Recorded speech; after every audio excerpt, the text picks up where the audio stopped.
Assalamualaikum warahmatullahi wabarakatuh.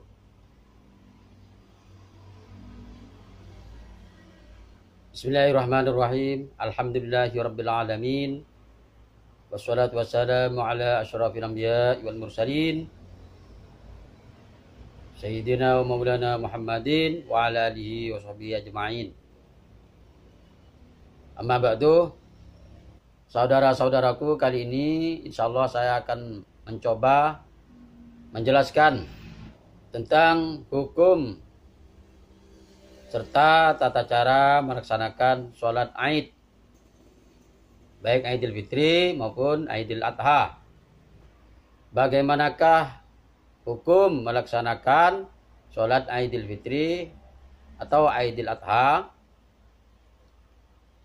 Adapun hukum melaksanakan sholat Aidil Fitri ataupun Aidil Adha ialah sunnah muakkad. Kan tetapi ada sebagian ulama yang mengatakan fardhu kifayah. Dikarenakan takbir yang dilakukan berulang-ulang sehingga serupa dengan sholat jenazah. Sedangkan sholat jenazah adalah hukumnya fardhu kifayah yang konsekuensinya jika ahlul balad atau penduduk setempat tidak ada satupun yang melakukannya, maka semua penduduk tersebut hukumnya berdosa. Tetapi ulama sudah sepakat bahwa sholat Aid tersebut bukan fardhu ain. Kapankah pelaksanaan waktunya? Adapun pelaksanaan waktunya ialah ma baina turu'is syamsi wa zawaliha. Ialah antara keluarnya matahari atau terbitnya matahari dan tergelincirnya matahari, yakni masuk waktu zuhur di hari Aid tersebut, baik Aidil Fitri maupun Aidil Adha. Sedangkan untuk awal waktunya, di antara ulama masih terdapat khilaf atau berbeda pendapat. Sedangkan pendapat yang pertama ialah mengatakan sholat Aid itu tidak bisa dilakukan kecuali setelah naiknya matahari sekitar 1 tombak. Ini adalah pendapat. Di antaranya adalah Imam Romli dan Syekh Sulaiman Al-Jamal. Kemudian pendapat yang kedua, hukumnya makruh jika dilakukan setelah terbitnya matahari dan sebelum matahari naik sekitar 1 tombak. Sedangkan pendapat yang ketiga, yaitu pendapat Imam Ibnu Sibawi dan Syekhul Islam Zakaria Al-Ansori. Sedangkan pendapat yang ketiga ialah, dan pendapat ini yang muktamad, yang paling kuat, bahwa sholat Aid tersebut boleh dilakukan pada saat terbitnya matahari dan sebelum naiknya matahari. Jadi pendapat yang ketiga ini boleh dilakukan kapanpun. Yang penting matahari sudah terbit, baik ketika baru terbit atau setelah naik.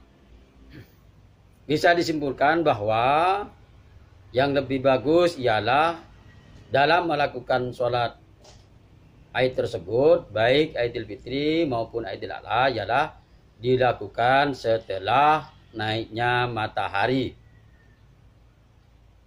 Ketika matahari sudah naik sekitar 1 tombak. Cuma saja untuk sholat Aidil Adha itu dianjurkan segera melaksanakan sholat tersebut. Jadi harus lebih cepat sedikit daripada sholat Aidil Fitri. Kalau Aidil Fitri masih lamban-lamban sedikit, masih nyantai-nyantai sedikit, masih bisa. Tetapi untuk sholat Idul Adha itu lebih utama, lebih baik segera dikerjakan ketika matahari sudah naik sekitar 1 tombak. Dan lebih utama yang mana antara sholat Idul Fitri dan Idul Adha? Yang lebih utama adalah sholat Idul Adha. Mengapa demikian?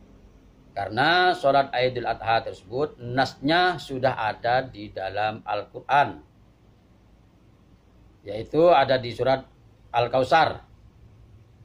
Dalam ayat yang berbunyi, Fasholli li rabbika wanhar. Yang artinya, maka laksanakanlah sholat Idul Adha karena Tuhanmu dan berkurbanlah sebagai ibadah dan mendekatkan diri kepada Allah. Selanjutnya, sholat hari raya ini adalah sholat yang dikhususkan kepada umat Nabi Muhammad SAW. Sunnah dilakukan dengan berjamaah dan juga bisa dilakukan sendiri-sendiri. Maksudnya tidak berjemaah. Kecuali sholat Idul Adha bagi orang yang sedang haji, yang sedang berada di Mina, maka disunahkan sholat sendiri-sendiri, yakni tidak berjemaah. Sholat Id ini boleh dilakukan oleh hamba sahaya atau budak, wanita, banci, dan anak yang sudah tamyiz.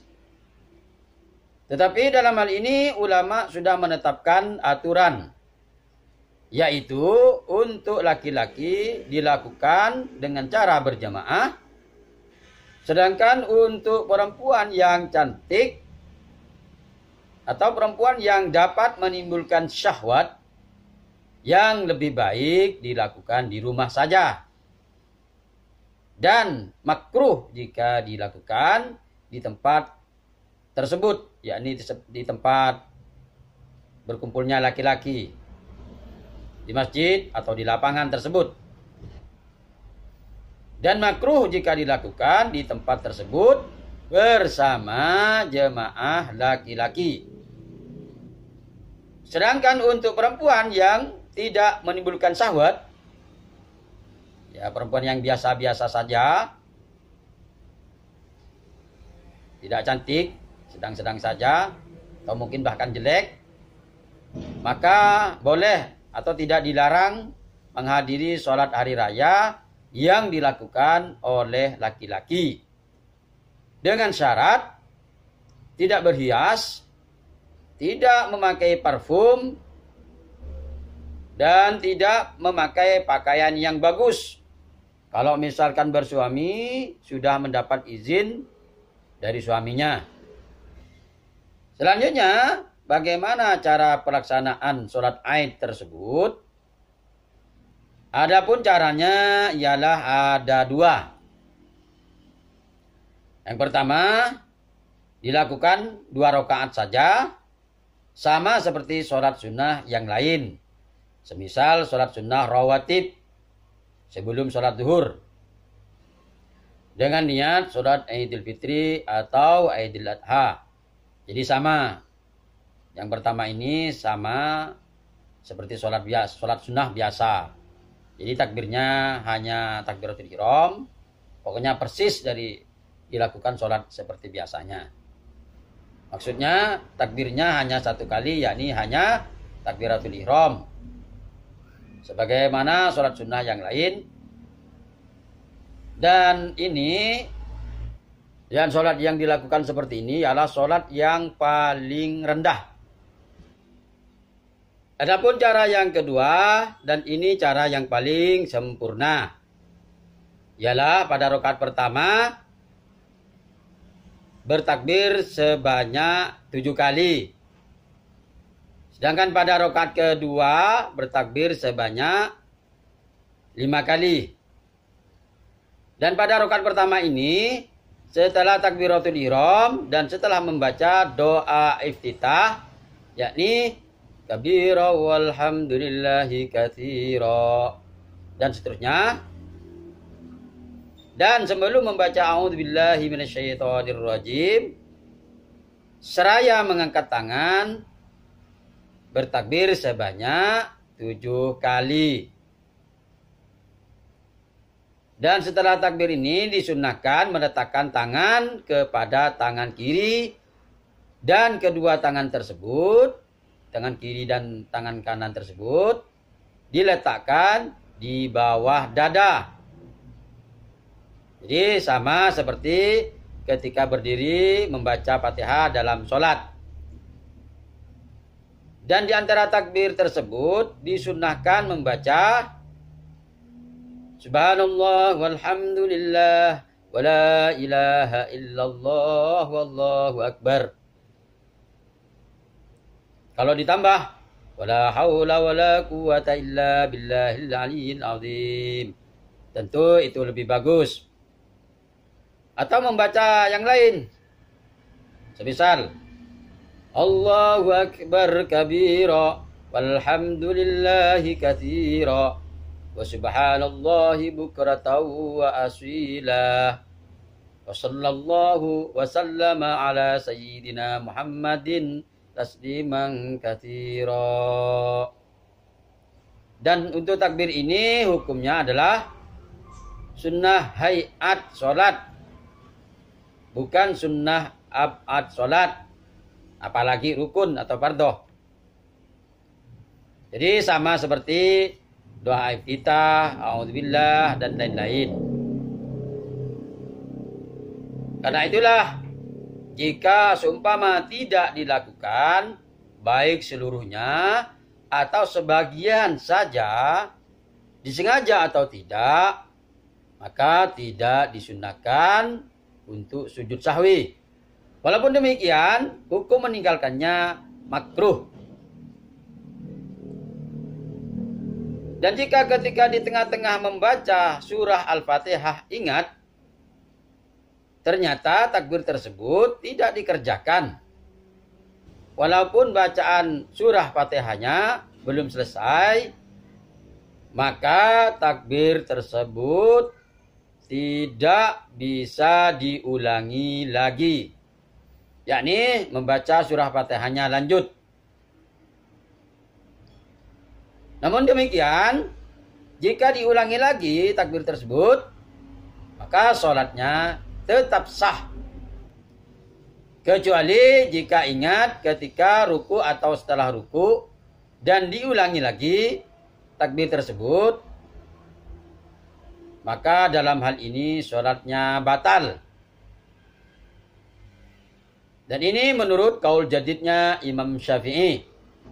Selanjutnya, jika ingat setelah membaca a'udzubillahi minasyaitonirrajim dan telah membaca doa iftitah, setelah membaca a'udzubillahi minasyaitonirrajim, ingat kok belum melakukan takbir tersebut dan belum membaca surah Fatihah, maka boleh mengulangi takbir tersebut.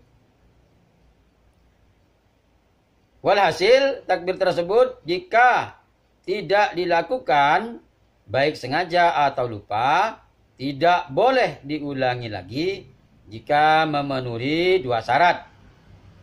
Yang pertama, jika telah membaca a'udzubillahi minasyaitonirrajim, setelah takbiratul ihram langsung membaca a'udzubillahi minasyaitonirrajim dan lanjut membaca doa iftitah. Kemudian yang kedua, jika ingat ketika dalam keadaan membaca Fatihah atau setelah membaca Fatihah. Dan semua hukum di atas tersebut adalah menurut kaul jadidnya Imam Syafi'i. Sedangkan menurut kaul qadimnya Imam Syafi'i, selama belum melakukan ruku, boleh melakukan takbir tersebut. Setelah baca a'udzubillah, setelah baca Fatihah dan lain sebagainya, pokoknya masih boleh mengulangi takbir tersebut selama belum melakukan ruku. Kalau sudah ruku, maka tidak diperbolehkan mengulangi takbir tersebut. Kemudian selanjutnya, jika ada orang yang ragu-ragu dalam jumlah hitungan takbir tersebut, maka ambillah yang paling sedikit, yakni menambah 1 takbir. Dan selanjutnya setelah takbir yang terakhir, yakni ke-7 pada rakaat pertama dan takbir kelima pada rakaat yang kedua. Lalu membaca a'udzubillahi minasyaitonirrajim dan dilanjutkan membaca surah Al-Fatihah. Sedangkan surah yang disunahkan yang dibaca setelah membaca Al-Fatihah ialah pada rakaat pertama surah Qaf. Kemudian pada rakaat yang kedua surah Iqtarabat. Atau pada rakaat yang pertama surah Sabbihisma Rabbikal A'la. Dan pada rakaat yang kedua membaca surah Al-Ghasyiyah, yakni Hal ataka haditsul ghasyiyah ila akhirih. Demikianlah penjelasan tentang hukum dan tata cara melaksanakan sholat Aid. Semoga bermanfaat. Allahu a'lam bishawab. Wassalamualaikum warahmatullahi wabarakatuh.